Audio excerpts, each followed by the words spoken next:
My newsmaker on the buck stops here tonight has been described in many different ways. He's been called a mystic, a spiritual guru, a philanthropist. He's been called also a maverick. He's also been called a modern guru for the times we live in. In part, he's been called a modern guru because of the way he's laughing and chuckling right now. He comes with a certain degree of informality, a certain degree of bluntness. He also likes a game of golf, big cars, and even a helicopter. What makes Sadhguru so unusual?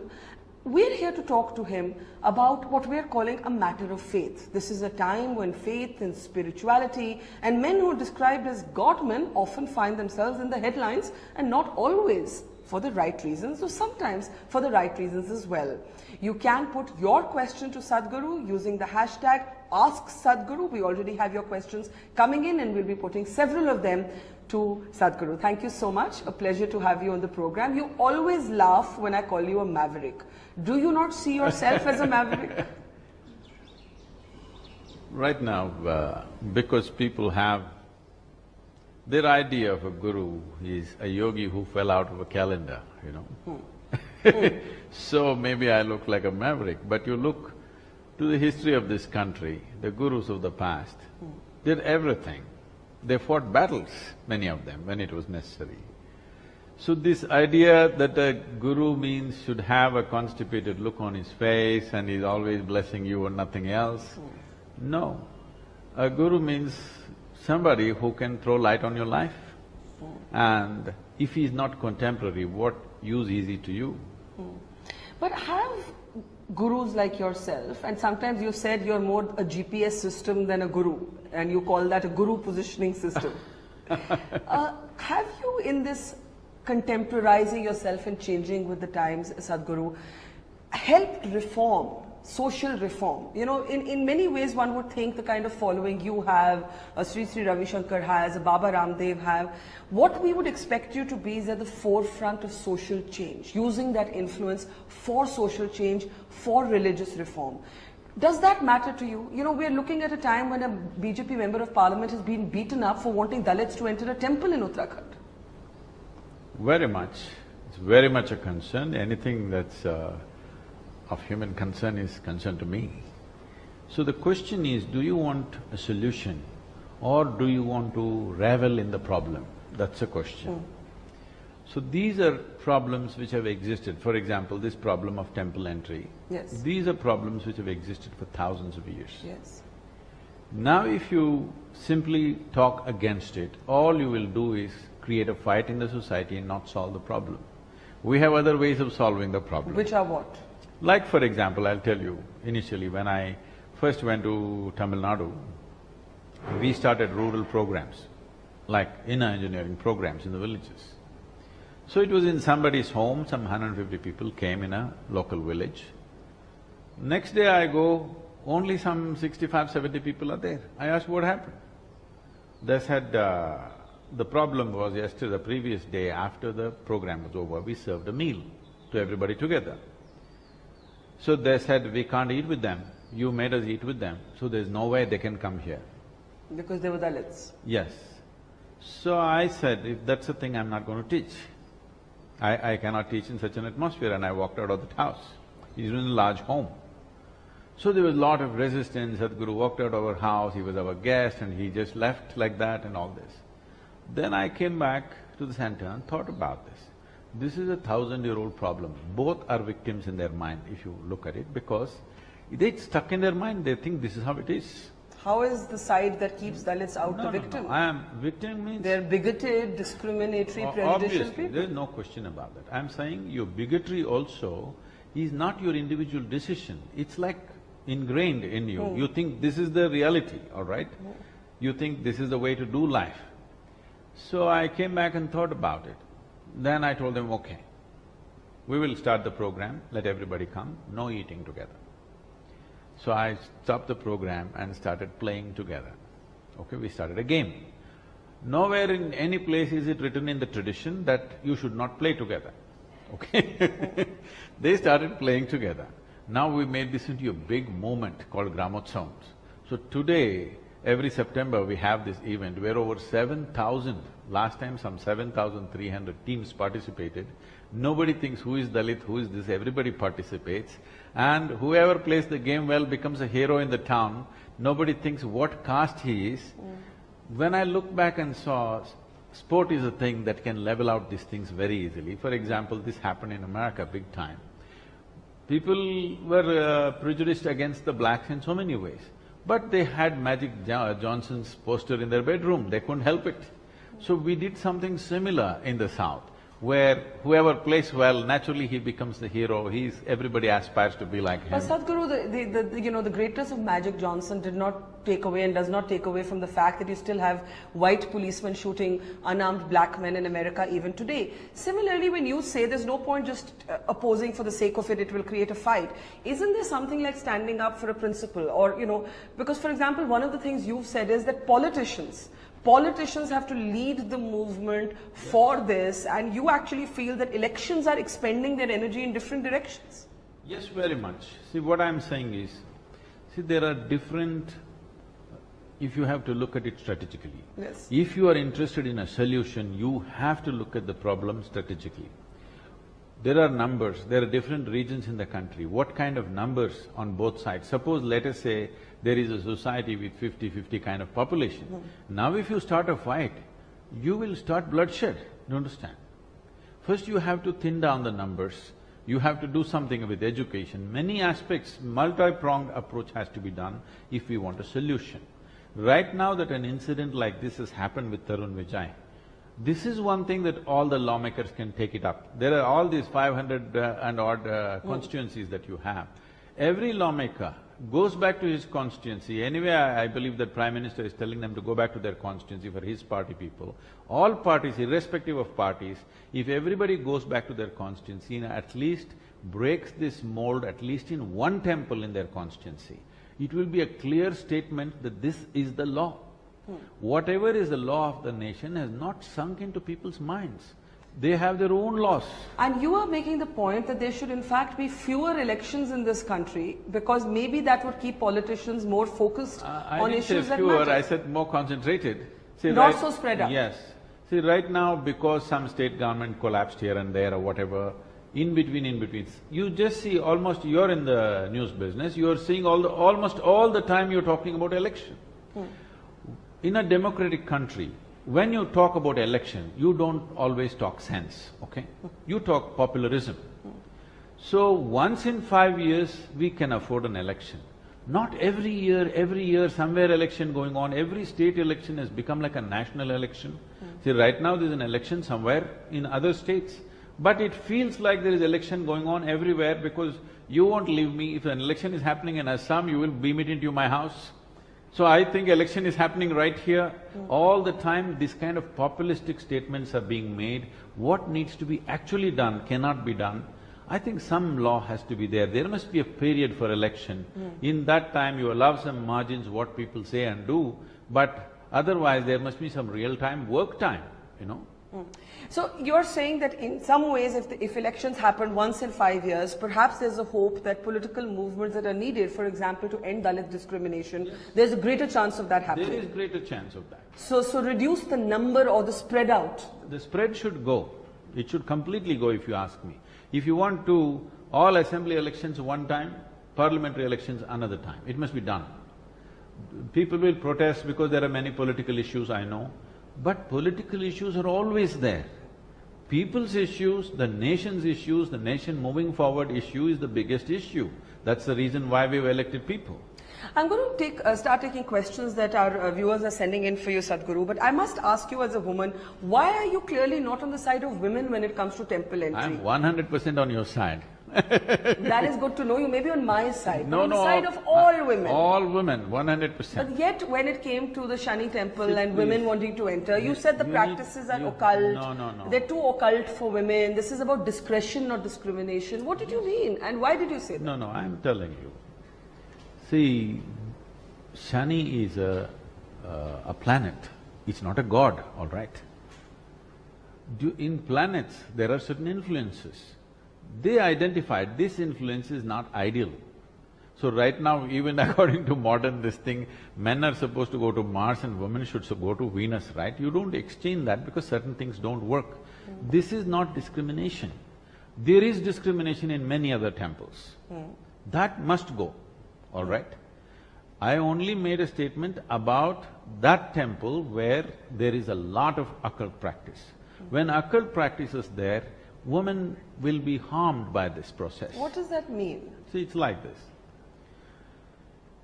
There is biological issues, that's why we are called men and women, all right? If you look at the biology, definitely some differences have to be there. If you look beyond the biology, all those things which don't involve your biology, there should be no discrimination.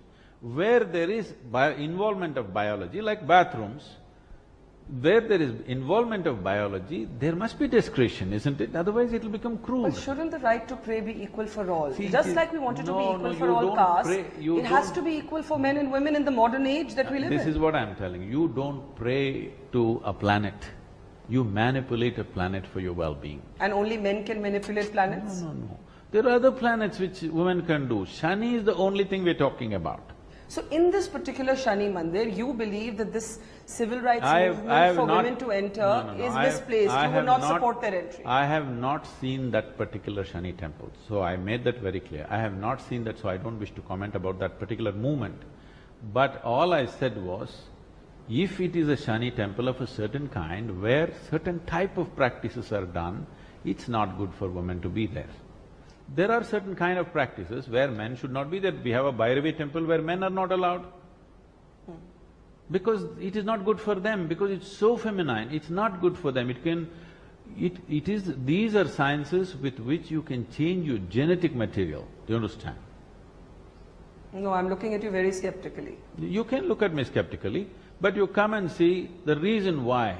The reason why, though I am not promising you any miracles, I am not promising you a ticket to heaven, I am not blessing you with the… if you don't study, you can pass, without this thing you can do something else, nothing. Why people are around me is because successfully we've done things for them, right? But when you talk about biological differences between men and women, the feeling that women like myself, as have, let me just ask you the question, is that we are being treated as if we are impure because we are menstruating women. Sabrimala, for example, menstruating women are not allowed. Menstruation is treated as something impure when it is… Why should we be ashamed? Why should we be embarrassed? Not at all. Today, you and me are sitting here only because our mothers had menstrual cycles. Exactly. All right? We are born out of this. Exactly. I'm saying this is made out of that. Exactly. There is no question of impurity. Yes. This body is a consequence of that, all right? So let's remove that. There is such nonsense going on in some people's minds, that's different. All the hill temples in the past banned women from going for one reason, because you need to understand, those were not days where the tiger has to be saved. They were in thousands everywhere. So, women were not allowed to go into hill temples because they would get killed, because carnivorous animals smell out a woman much more easily than a man. So, wherever there are wild animals, they said, that thing is gone. Because one thing is, tiger needs protection, it is not prowling all over the place. Another thing is, the women are not in the same condition as they were 1,000 years ago. They have all the necessary means to protect themselves right now. Those days, the situation was such that they told them, women should not come up this temple. It was not a taboo. It was just that, don't come up this mountain, it's dangerous for you. But what about a Haji Ali Dargah or a Sabrimala temple? What is the position somebody like you… Sabrimala temple is a hill temple for which they put that law at that time. Now it can definitely be relaxed. It should be? It should be. It should be. All hill temples, this should go, because today women are equipped with boots and stuff and whatever sanitary stuff, everything needed is there. So that law is no more relevant. That was just a precaution to protect her, but that protection is not needed anymore. She is as equipped as a man to go wherever she wants to go. So you're only saying in the Shani temples you don't support… Wherever there is strong occult practices, one should not go, it's not good. It's not good to go, I'm sorry. Well, we will have another debate about this, because I would feel in this day and age it should not matter. These things should not matter. See, whatever the day and age, the fundamentals of our existence has not changed. Don't think it's a privilege to be in the Shani temple. It is dark work, all right? You must be glad you're relieved from that. Most men will not go to Shani temple. Most men will not go. So I don't know how it became so popular. Like I said, we will have a fuller debate on this because I'm beginning to take questions now, and we are getting a question from Karthik. Karthik's question for Sadhguru is, as Hinduism is not a religion of the book, unlike the Abrahamic faiths, then how does Sadhguru define who is a Hindu and what makes a person a Hindu? And Sadhguru, you know that this has also become a very political discussion in the past, where the RSS chief suggested that everybody was Hindu, civilized, you know, when you look at the civilization, every Indian is Hindu. And a lot of the minority said, why? Why should we get up and call ourselves Hindu? What I'm going to say is going to go way ahead of whatever RSS might have said. I don't know what he said. In what way? I'm saying an earthworm born in this land is a Hindu earthworm.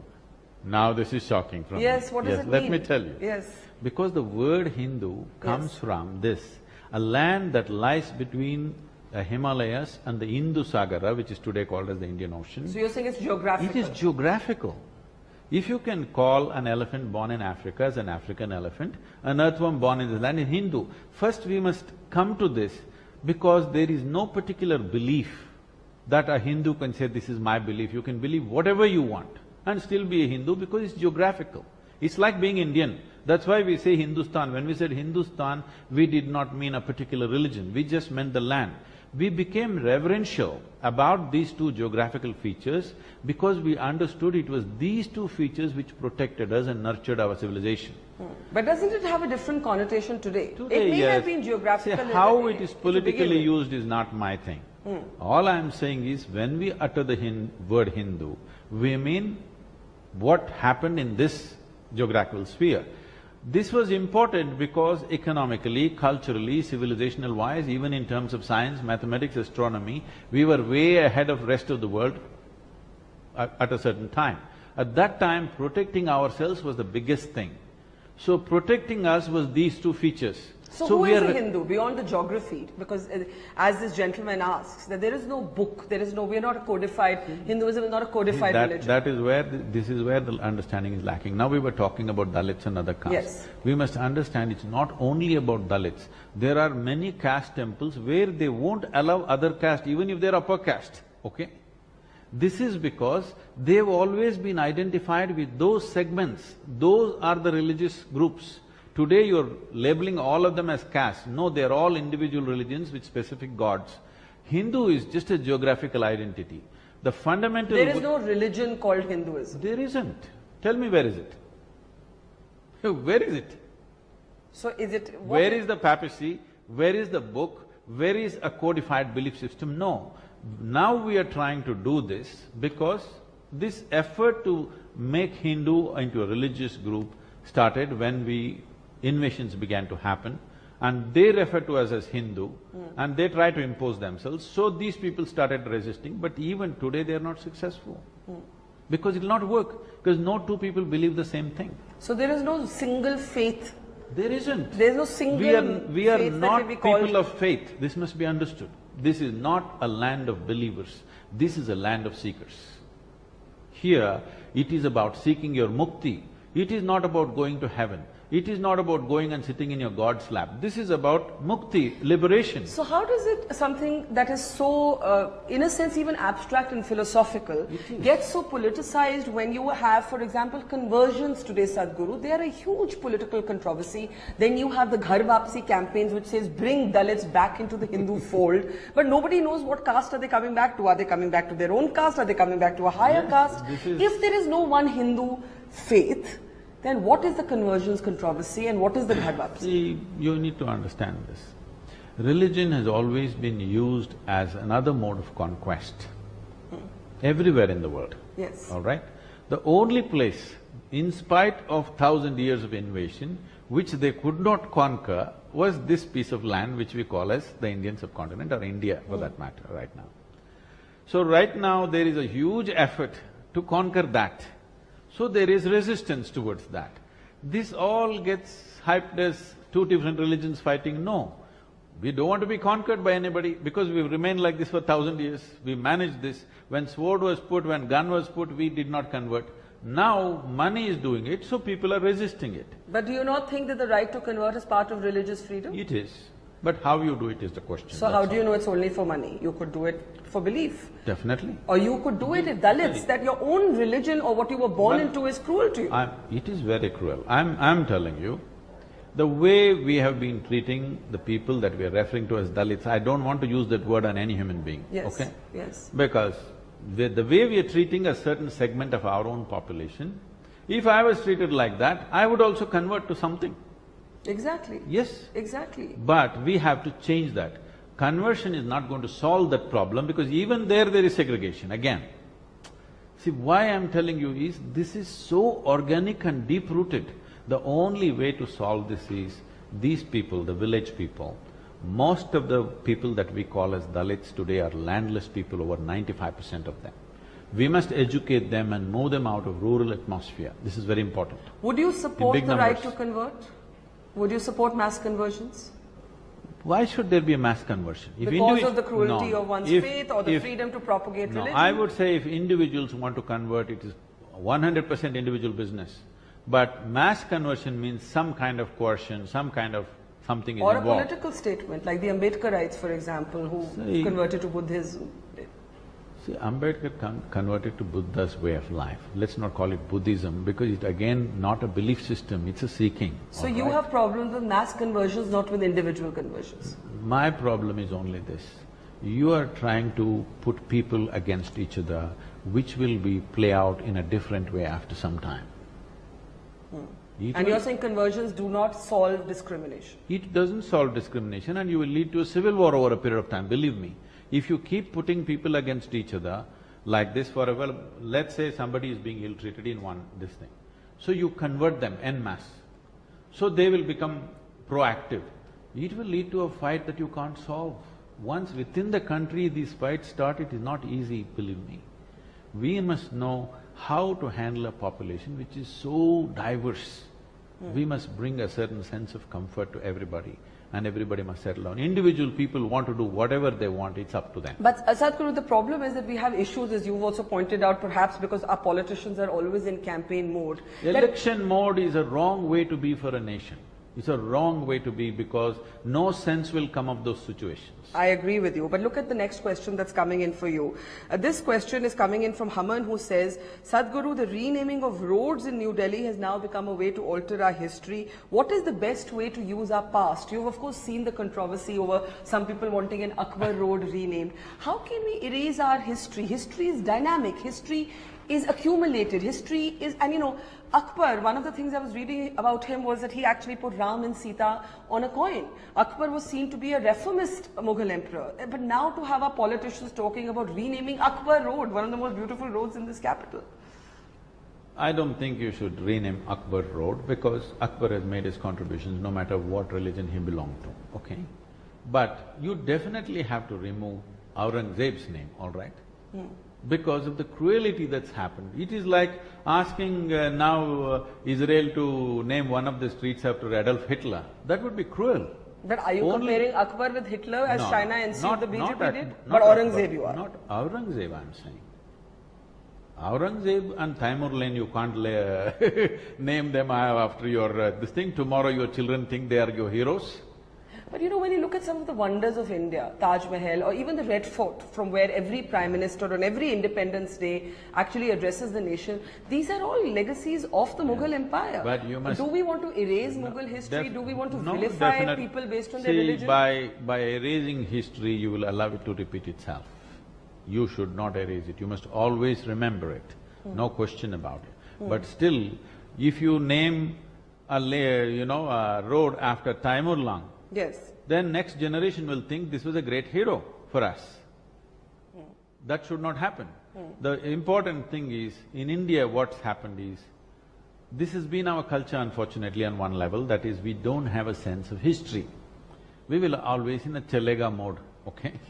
Somehow tomorrow we'll see, probably because survival has been so difficult for people, they don't have the time to carry all this stuff. But trying to eliminate history is not the answer. We must remember our history. We must acknowledge people who have contributed to us, it doesn't matter from where they came. And the integration of many people is what has made us who we are today. There is no question about that. At the same time, there are certain aberrations which must be corrected. There's no question about But it. are those aberrations, as some people would now say, only about Muslims who governed India? I mean, it can't be that only the Mughals should be vilified or treated as outsiders. They even removed… That sounds like Donald Trump. No. Even Robert Clive wrote something they changed in the South. Yes. Because that particular town saw the worst of that guy. Yes. So they changed there. So it's perfectly fine. It's not about Mughals. I'm saying even if they were Hindu kings of the past who did some terrible things, we must remove those names, and history should remind us of something that we're proud of. That is how we must use history for future generations. So the question is not of what was their religion. The question is of, did they do the right thing for the people? What was their great achievement in their life? Okay. The next question is coming in from Dionysius. He says, different Babas have been giving lectures on peace, yet you still have organizations in India which are choosing weapons to show their love towards the country. I think he's referring to a video that has emerged of a Bajrang Dal self-defense camp where young men are holding air guns, and Muslims are saying, like Asaduddin Owaisi said today, that if Muslims had been showing holding air guns in the air and a similar video had been released, what would we have said? Anyway, for whoever these people are, if they want to start a war, you can't start it with an air gun. At least they must know that much. No, I think they can't. Thank God they're practicing only with air guns. I think we have to be grateful for that. You can't kill a squirrel with an air gun, all right? So I'm saying this is just people who have lost relevance in some way, they want to come back into relevance. And the media cameras are hungry for air guns, unfortunately. Why don't you ignore these guys for some time? If you just ignore, some things will die. So you're saying videos like this should not be given attention, yes, but they too may much reflect attention. a deeper prejudice, right? See, 10 people can have whatever prejudice they want. You must ignore them. If you don't pay attention, they will die. If you pay attention, they think this is the way. They think this is the way to get national attention. See, right now, this happened somewhere where in South the big thing was going on. Some guy says something. He says he's going to kill everybody who's of another religion. Whole media is on him. That guy can't kill a dog. Who are you talking about? Somebody. I'm saying he can't kill a thing. This guy, if he says, you just ignore this nutcase. Every nation has their share of nutcases and we have ours. But this is a Bajrang Dal self-defense camp. It's and is Asad Owaisi correct in saying that if these were Muslims at a similar self-defense camp, we would have called them terrorists? This is what if we are interested in the well-being of this nation moving forward, all people of this nation moving forward, we must learn to have some exercise, some wisdom into what we must pay attention to, what we should not. Otherwise, it is all about pulling punches all the time. Okay, next question I think is a bit of a tongue-in-cheek question for you. It's coming from somebody who calls himself… Those who hold tongue in the cheek can bite it. Okay, the question is, Sadhguru, are you also planning to get into the FMCG business or something else for the masses? I thought when I was reading this that he was talking about Baba Ramdev, who has a thriving business empire. How do you see that? How do you see the vast commercial empire that a spiritual leader like Baba Ramdev Just about runs? anywhere I go, people Yes. are asking this question. Yes. First of all, Baba Ramdev did not claim he's a spiritual leader as far as I know. He said he will teach yoga to the country, which in some way, in whatever way, he brought yoga to every home through his television. I would not personally teach yoga like that because that's not my way of doing things. What is your difference with him in how he teaches it? I believe in personal transmission, but he believes in mass transmission. But one way or the other, he's at least brought the word yoga and some simple practices to millions of families. Now, as an enterprise, it has grown to nearly $1 billion and everybody's talking about it. I'm saying, what is the problem if an enterprise grows? Oh, he's a Baba. I don't know what Baba means, first of all. As far as I can see, he's a citizen of this country, paying taxes, following rules, everything. If he's not following rules, there is a law, please deal with him. If he's following rules, applaud him because we need successful enterprise. Today, in a nation like this, it is not the success of our politics or our military which will make this nation. It is the success of our businesses which will make this nation. We better understand this. If a business succeeds, we must all clap our hands, whoever, it doesn't matter who's behind it. So you do not see Baba Ramdev as a spiritual guru, you see him as a, No. as a yoga I think that is what he said, that he is a yogi and he wants to teach yoga to people. And you're saying if he has a thriving business, so be it. I don't see what's the problem. One thing is, as an enterprise, Yes. in a matter of 16, 17 years, the way they have grown, I think is commendable, if you ask me. And at the same time, he's a sannyasi, he doesn't have a rupee in his name. I think it's a tremendous example for Indian business. But you know, Baba Ramdev made a comment that if the law didn't stop it, then those who refused to say Bharat Mata ki Jai, he said, hum to gala bhi kaat dete. I said, you said it's a terrible no, comment? No, you and me may agree or disagree with his yoga or with his politics, but his enterprise we must applaud because it's good for the nation. So let's leave aside his enterprise and talk about this comment. About how if the law did not stop him, तो हम गला भी काटते थे अगर भारत माता की जय बोलने से कोई इनकार करे. I'm saying whether he said or anybody said, nobody has any business to cut anybody's throat. Yes, Okay. or to threaten that. Even to say that, it's not necessary, absolutely not necessary. But you know, these questions are keep on coming. Why is there a sudden spike in the number of FMCG Babas? You're saying the enterprise should not be judged. You can judge the politics, you can… These are all… I think people who have not done anything successfully in their life are talking like this, because they don't know what it takes to do something, a large-scale successful activity. They don't know what dedication and what involvement it takes. It doesn't just happen. But this comment or his involvement in politics, do you believe that Babas should be involved in politics? And do you think it hurts the credibility of even, you know, gurus like you, where people say, God man kaun hai or con man kaun hai? There are con men. I don't know who are God men. There are goddamn men all over the place. And there are men, okay? If you are a con man, there is a law. If you are a goddamn man, you will become irrelevant anyway. If you are a man, you do whatever you think is the right thing within the laws of the nation. So clearly you do not agree with the kind of language that Baba Ramdev used on Bharat Mata ki Jai. What is your own view on Bharat Mata ki Jai? See, this is a nation where without creating an emotional momentum, you can't do anything. This is not such an intellectual nation where you can put out an idea and everybody will grasp it. Here, everything has to be an emotional movement. So to form this nation, let's understand, nation is not some God-given thing to you. It is an idea that all of us have agreed upon. So we need the emotion of the people, the pride of the people behind it. Because anything that's valuable to us, anything that nourishes us and nurtures us, we tend to call it a mother. We call a tree a mother, a cow a mother, our land a mother, and the nation as a mother. So somebody says, Bharat Mata ki Jai, and somebody thinks this is religious. I think this is serious misunderstanding. If I say, you know, my mother is wonderful, is it a religious statement? How does it become a religious statement? But nobody should be forced to say it. Nobody can be forced, there's no law. Okay, other questions are coming in. We have Amit asking, Sadhguru, is spirituality today nothing but an extension of capitalism? You're somebody who seemed to be a capitalist guru. How do you respond to that tag? I am not a capitalist. I was a communist, then I was too disappointed with that, so I withdrew from that. I am not a capitalist or a communist. All I am saying is, when a nation chooses a certain path, we chose capitalism, there is no capitalism anymore, the market economy that we chose not because we thought this is the greatest way. We chose this because the other way that we chose completely failed. Miserably we failed. We kept generations, 2 generations after independence in poverty.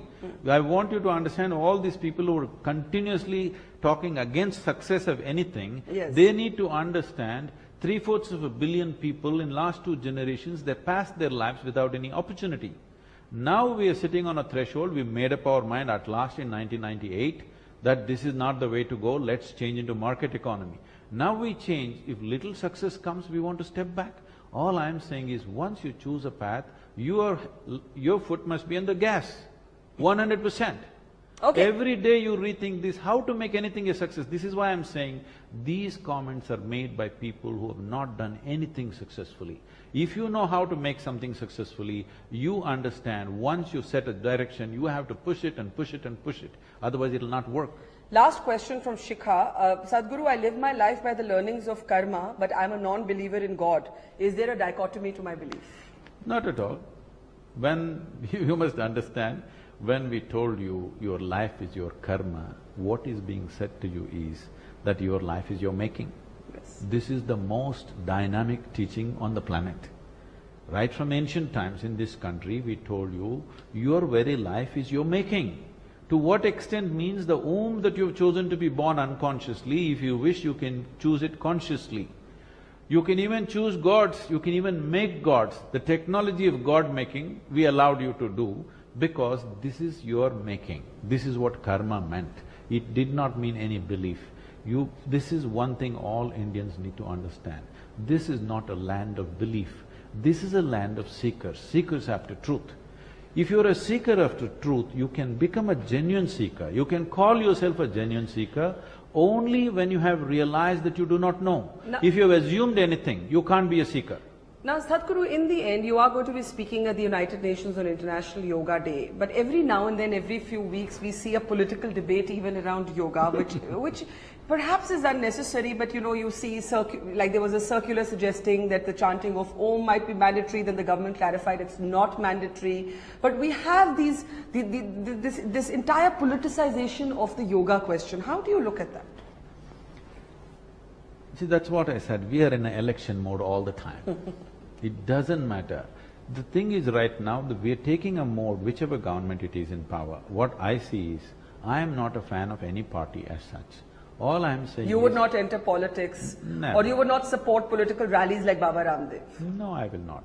But at the Never, same time… never, ever. Never. But at the same time, once people have elected somebody, Yes. I feel next 5 years I must support them fully, whoever they are. Because that is democracy. You elect them today and tomorrow you want to pull them down. This is not democracy.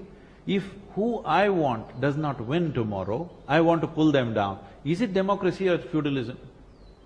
We are going back into this. This is something everybody should understand. So you're Once saying we elect, next 5 years, don't talk about anything. Last 3 months before election, let's all talk again. Till then, please support if you are interested in the well-being of the nation. When I say well-being of the nation, especially with this nation, tears come to me because I am in the villages on a daily basis seeing Yes. people. 500 million people are living in this country who are postponing their dinner tonight. It's cruel. It's super cruel, I'm telling you. Children are not eating what they should eat tomorrow to go to school and sit there in some level of alertness. Pregnant women are not eating what they should eat to Yes. deliver a healthy baby. Yes. Do you know what it means? When she knows there is a baby in the stomach and she knows she is not giving what she should give to this child to come out as a healthy child, what it means to her. A farmer is not eating what he needs to eat to go and plow without… See, everybody thinks it's only because of economic reasons he's dying. No, he doesn't have the energy to get up and go in the morning, it's better to die. So you're saying those are the issues When we must these are the focus on. issues, Yes. every day debating politics endlessly about everything is highly irresponsible.